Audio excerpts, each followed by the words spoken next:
Rabbi Kahneman, which was the Panovich Rav, he was in Chicago and he was eating by Asaf. My father says, "What am I going to do with the little kid? You know, he finished it over here, and then they don't want to take him. So send him to Lubavitch. They'll definitely take him." And they did. So I'm probably the only one that was at the Lubavitch because of the Panovich Rav. Rebbe, people think of him as big, world, global, and I think of him a person that cares about a little child. Here I am. I used to daven the 770 on Shabbos in the shul with the Rebbe. In those days, it was upstairs, it was still small. The principal calls me in. It says, the Rebbe says, you're losing weight. I said, how would he know me? I'm not a Lubavitcher family. I'm a little kid. The Rebbe says, you're losing weight. And he says, it's probably because you don't eat bread. It's probably because you're too lazy to bench. So Rebbe said to put 2 shomrim on you to make sure you wash and eat bread. I was just astounded. He was hitting right. He just deduced correctly. For me, that was like the most beautiful thing that ever happened to me, that a person, he cared. He cared enough to look weekly, think, deduce, and do something. A little kid, not from the community, so to speak. Bar mitzvah is 2 days after Yom Kippur. Well, I'm not going to leave 770 for Simchas Torah or that to, for my bar mitzvah. So I said, Dad, Ma, I'm sorry. My bar mitzvah is going to be pushed off for the week. I'm staying here for Simchas Torah. I'm not going to miss the akafas by the Rebbe. And, I'll come for Shabbos Bereshis. So it was okay. The minig is the first time you go into Yechidut, into the first private audience with the Rebbe is actually for your bar mitzvah. That's the way it was. No one went in before. I go into the bar mitzvah and I say, this is my bar mitzvah's coming, and this is, so he looks at me and says, okay, your father isn't here. Tell me over your pilpul. And I'm, you know what it's like. He's like frightening. So he says over the pilpul, says, okay, and now tell me about my chassidut that you prepared.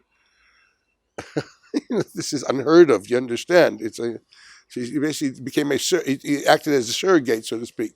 Then he called in Rabbi Yehoshua Gordon, which was the guy by the show, and he told him that the little boy is going to be oil the Torah right before Yom Kippur, and his parents aren't here.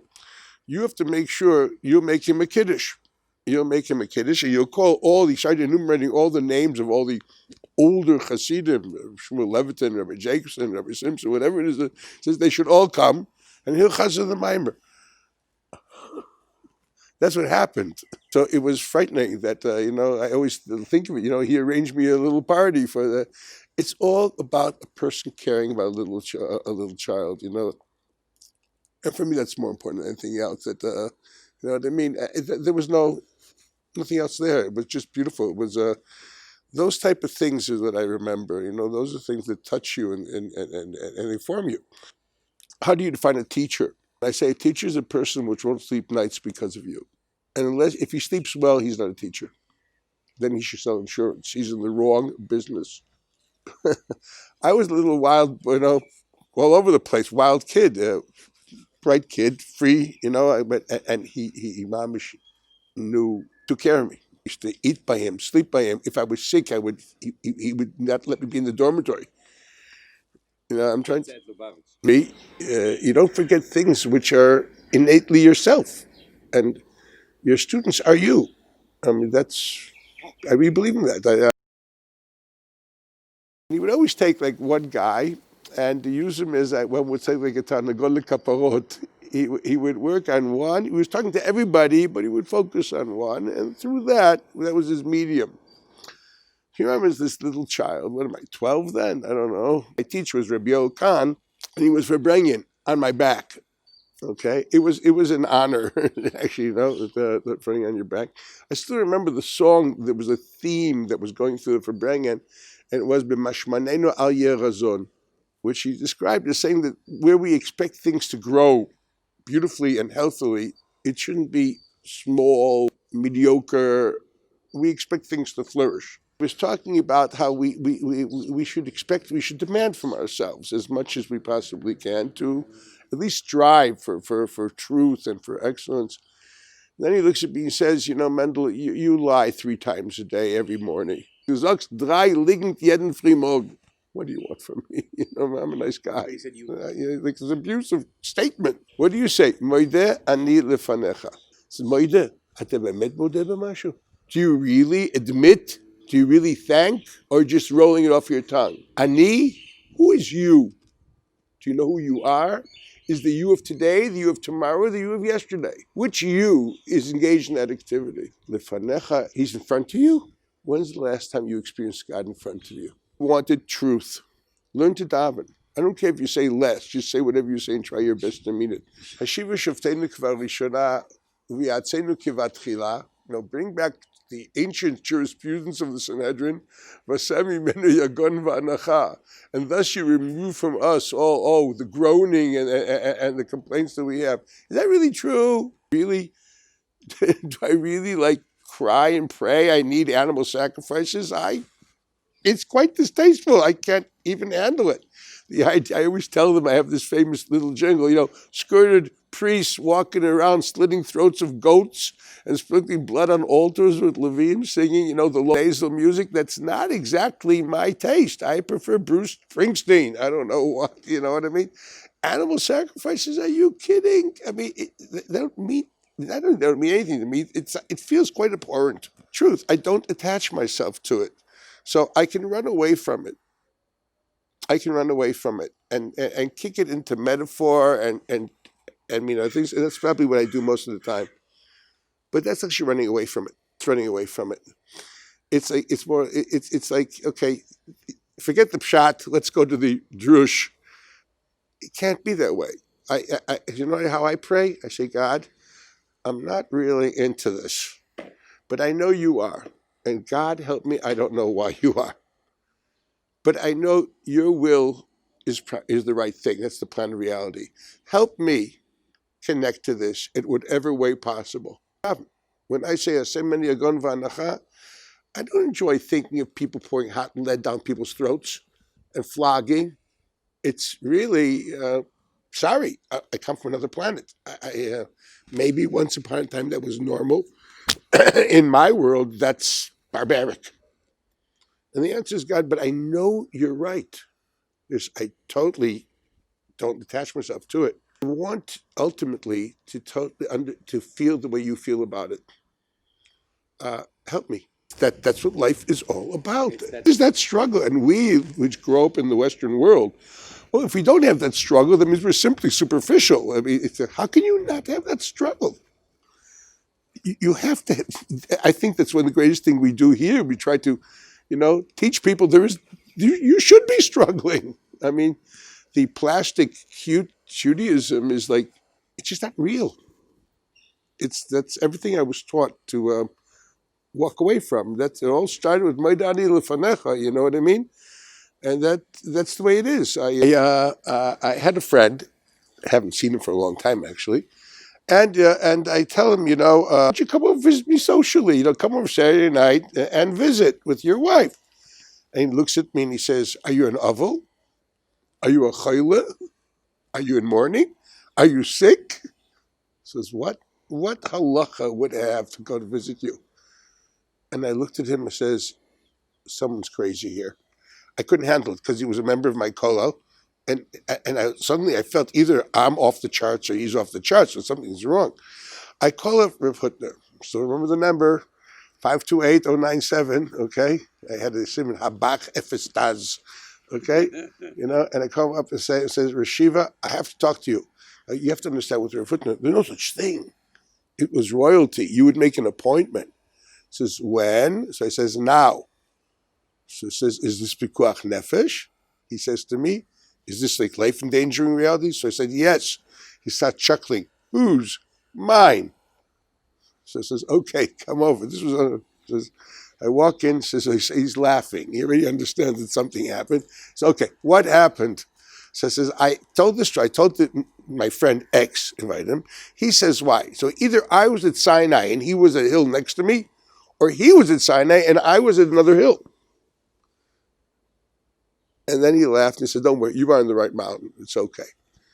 And then he told me the story. He says he took out a Rambam and described how all the laws of interaction, proper interaction between people, even chesed, staka, and all that, bikur chaylim, etc., are not supposed to be done because of obligation.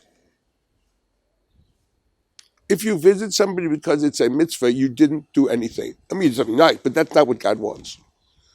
God wants us to educate ourselves to become sensitive, caring people, which will naturally visit the sick. Naturally, you have to have empathy. You have to have sympathy. You have to be a sensitive person. That's the mitzvah. Mahu nikra rachum, afatahye rachum. You've got to emulate a person. And it takes time to train yourself. Oh, it always takes time, but that's what life is about. There's no such thing. I'll tell you a nice story about my Rebbe Muvak, Zizl Broida, Rashiva Chevni Yeshiva. We learned Chavrusa for over 10 years together.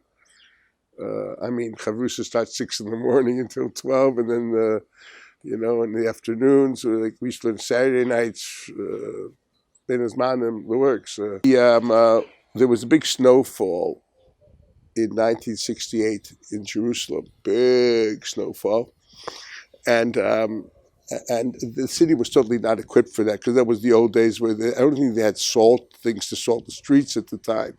You know what I mean? So the city was totally closed, and we were young boys. I was one of the younger ones, and I had learned Chavrusa, was learning Chavrusa then with Reb Zislu, and we had a snowball fight outside of the yeshiva. And the building he lived in was the building next to the yeshiva, and he had his library. He had a very small apartment, only had 2 rooms and a kitchen, and his library and where we learned was in the yeshiva building. So we would walk, from one building to the next, and we had this great snowball fight going. And here I am, and the guy, I still remember who threw the snowball. You understand? He's a chashuv Rosh Yeshiva today, printed a lot of chashuvas for him. He throws this ball at me, and I ducked. And we didn't know Reb Zisler was going from his house to the building, and he got smack here. You know what I mean? I turned around, and I looked at him, and I was in awe. He didn't move his head. He kept going. And I said, wow, man. I go into learning with him afterwards. I said, you got hit by a snowball. And he says, yeah, how'd you know? Because it's because of me. I said, I ducked. But you didn't move your head. Why didn't you move your head? He says, what would I gain? What would I gain except for possibly shaming the person who threw the ball? To make a split-second decision like that, to not move your head, it's like instinctive, to contain yourself in the way that's moach shalit alalev. He was a yogi for me. It was unbelievable. Oh, that's a teacher. You understand? That's a man who lives his teachings. He really was a unbelievable person. Able to contain. What would I gain? Don't move your head if it doesn't make sense. That's a teacher. Very normal person. I holidayed with him. He did headstands on the beach. You know what I mean? But he was a normal. You didn't think of him as some skyrocketing, holy man. He was a true person, a bona fide person that really worked on himself, on his midos, on his thought. He was a well thought out person. Unbelievable. It's possible. The beauty is you meet these people and you see their deficiencies. The beauty of it that you don't adulate them as perfection, because they're not. None of them, Rav Whitmer wasn't perfect. It's because he had human deficiencies, and then you saw greatness in a crazy way. You realize, hey, this is possible. That, like all these storybooks of these rabbis that I don't know what, they made shakal nia b'dvora on their mother's milk, or I don't know, and finished the siyum at the age of 3. It doesn't talk to me because it won't give me anything. I won't be there. I don't even believe it happened. But he worked hard to become a very special person. And we can all do it. It just, I know the trick. The trick is learn and think. And be honest. No, without that, nothing's going to happen. He had left. Told the story that there was a person that came to the Balatanya, a young man, and he says, Rebbe, I goofed. I did X, Y, and Z. And the Rebbe just looks at him and says, And therefore, and then he looks at the Rebbe and says, and the truth is I don't even care. The Rebbe says, looks at him again and says, and therefore. And he says, I don't even care that I don't care. And then he suddenly hit where he was, and he fainted. He feels a hand tapping him. The Rebbe says, oh, young man, now we know where we're at. Let's work from there. Now we know exactly where we're at. That's where we work. Don't tell me the other stuff. That's called mevakesh emet. You know what I mean? Now, it's not an easy thing to do. Rebbe says that going into that type of a journey of introspection can create major depression. It's dangerous. That's the honest truth. You're opening up Pandora's box. God knows what's going to come out. You have to have a very healthy sense of self, that you're happy with yourself, to be able to do that. And he discusses the idea, why don't you just focus on the fact how beautiful it is that you are a person, a Jew, or whatever. Think of something special about yourself that you're really special about. We have to enable them. We have to empower them. We have to give them tools to be able to do that mentally, psychologically, and even the basic tools of independence. We have to give them a sense of self. Look, we're parents, we're grandparents, and students are children. I think this is quite complex. I don't know if everyone will agree with my view on this. Okay. I believe that first and foremost, in a day and age where information is so free and open to everybody, and higher education is normative, it's impossible to continue functioning as a religious person without an in-depth understanding of your religion and its dynamics. Simply impossible. Because you can't be a PhD in philosophy and have a kindergarten approach to your religion. It won't last. It's impossible, unless you're ghettoized, and even that doesn't last anymore. The only approach I believe in having a true understanding of religion is having access to text. Access to text, period. Now, it's going to start, obviously, with Torah Shebichtav and its Mefarshei Chumash. It has to go also to Parshanut HaMachshevet Yisrael, which is Jewish thought. The key of all text and analytical thinking is Talmud. The Rambam writes that the first thing you do, and he actually writes this about women and men, that before you engage in the philosophies, etc., you should know Havayot Abaye v'Rava. The conversations of Abaye v'Rava equals the Gemara. And the Rambam says this both men and women can do. And he writes this because this is miyasher et hamoach v'et halev. This gives us the skills for analytical thinking, for correct reading, for forensic reading. It gives us the skills ultimate of independence. Through that independence, we appreciate the halachic dynamic. We appreciate the depth of halacha. We become much more committed to halacha. If halacha is just going to be a laundry list of demands, it becomes obnoxious. But if it's something that you see how it grew and how it developed, you embrace it, you love it, you want more of it, and you respect it. I think that if it is taught correctly with that goal, that the goal of learning Gemara and of everything, for the boys and for the girls, as far as I'm concerned, I don't see a difference there as far as that's concerned. The boys may have a specific mitzvah of attaining the knowledge, but we all have a mitzvah of avat Hashem and yirat Hashem. We all have a mitzvah of keeping Shabbos. We all have a mitzvah of being honest people. Well, you can't do that for real unless you know Baba Kama, Baba Tzia, Baba Basra, etc. I actually don't think that the focus should be on agadic material. I think the focus should be on deep analytical thinking of halachic material, first and foremost, which is pertinent to their lives.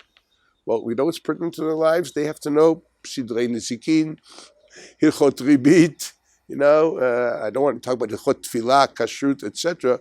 But halacha, they must see the halachic dynamic. That will tie them to it. Instead of, my rabbi says X, my rabbi says Y. This is an immature approach to religion. We have to be true, and we have to believe that they can be true.